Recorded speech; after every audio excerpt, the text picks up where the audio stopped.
বন্ধুরা, আজকে আমি রান্না করব নিরামিষ কচুর তরকারি। তার জন্য দিয়ে দেবো কড়াইতে তেল, দিয়ে দেবো একটু বড়ি। বড়িগুলোকে ভেজে নেব ভালো করে। বড়িগুলো আমার ভাজা হয়ে গেছে, আর এগুলোকে তুলে নেব।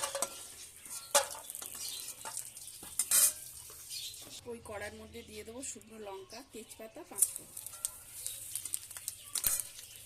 এবার আমি আলু আর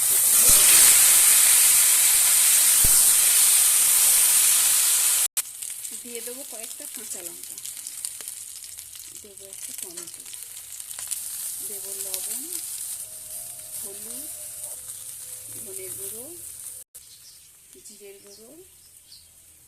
এবার এগুলোকে ভালো করে ভেজে নেব। এগুলো আমার ভাজা হয়ে গেছে, আর দিয়ে দেবো জল।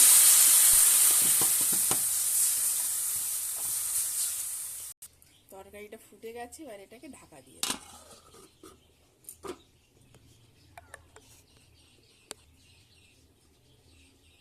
এবার এটাকে খুলে দেখব।